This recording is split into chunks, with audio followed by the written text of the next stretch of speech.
I was at first as outraged as everybody else by the Pope's opening remarks as soon as he landed in Edinburgh, blaming atheists for the atrocities of Hitler and the others of the 20th century.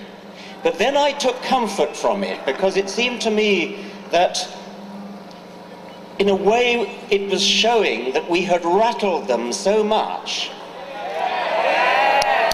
that he was forced to the ignominious expedient of attacking us so as to divert attention from the real crimes that had been committed in the name of the Catholic Church. I can just imagine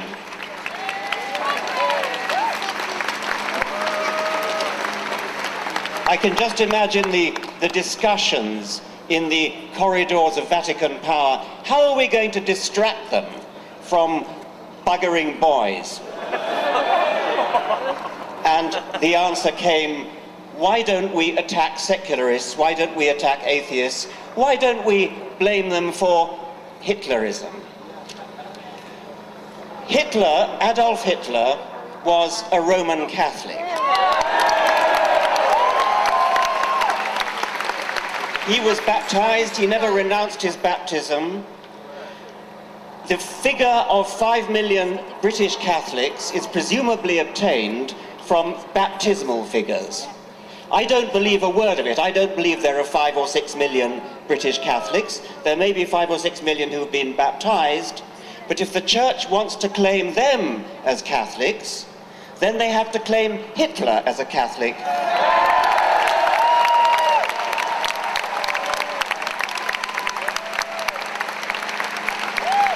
At very least, Hitler believed in a personified providence.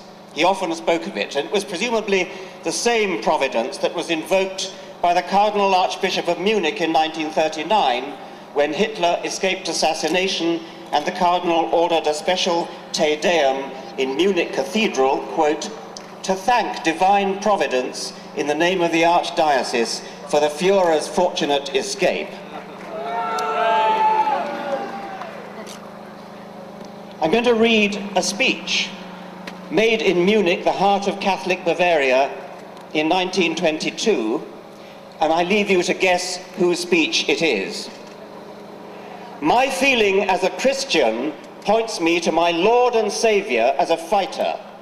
It points me to the man who once in loneliness, surrounded by a few followers, recognized these Jews for what they were and summoned men to fight against them, and who, God's truth, was greatest not as a sufferer, but as a fighter.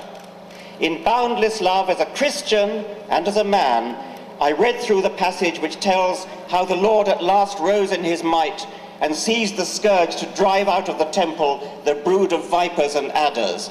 How terrific was his fight against the Jewish poison.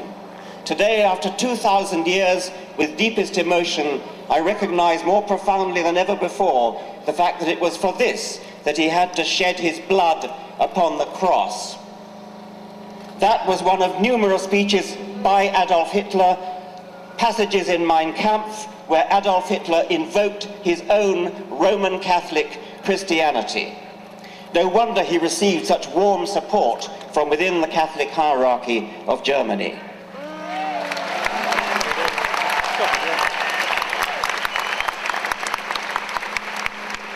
Even if Hitler had been an atheist, as Stalin more surely was, how dare Ratzinger suggest that atheism has any connection whatsoever with their horrific deeds?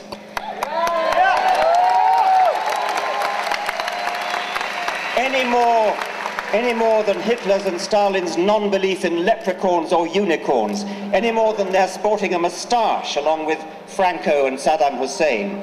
There is no logical pathway from atheism to wickedness, unless, that is, unless you are steeped in the vile obscenity at the heart of Catholic theology. I refer to the doctrine of original sin. These people believe, and they teach this to tiny children, at the same time as they teach them the terrifying falsehood of hell, that every baby is born in sin. That would be Adam's sin, by the way. Adam, who, as they themselves now admit, never actually existed. Original sin means that from the moment we are born, we are wicked, corrupt, damned, unless we believe in their God, or unless we fall for the carrot of heaven and the stick of hell.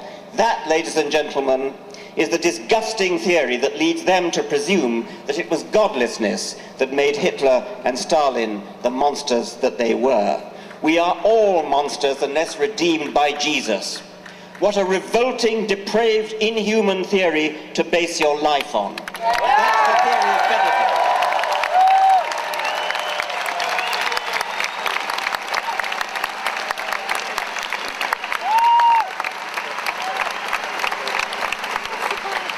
Joseph Ratzinger is an enemy of humanity. He's an enemy of children whose bodies he's allowed to be raped and whose minds he is encouraged to be infected with guilt. It's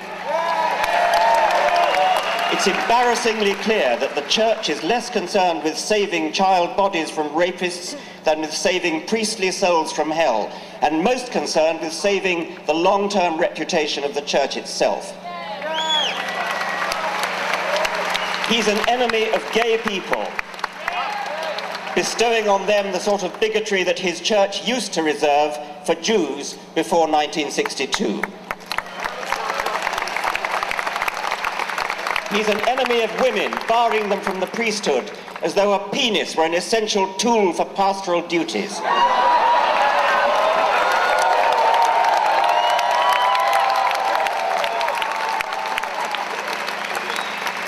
He's an enemy of truth, promoting barefaced lies about condoms not protecting against AIDS, especially in Africa.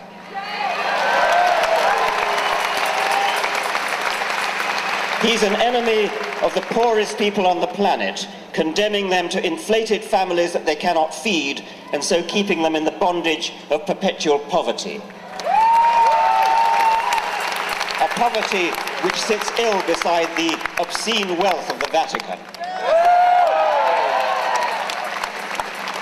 He's an enemy of science, obstructing vital stem cell research on grounds not of true morality, but of pre-scientific superstition.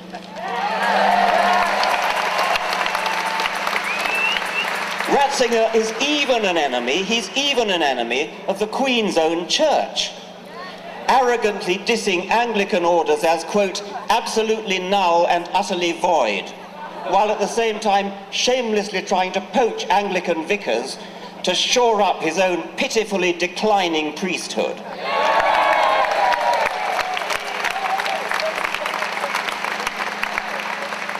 Finally, perhaps of most personal concern to me, Ratzinger is an enemy of education.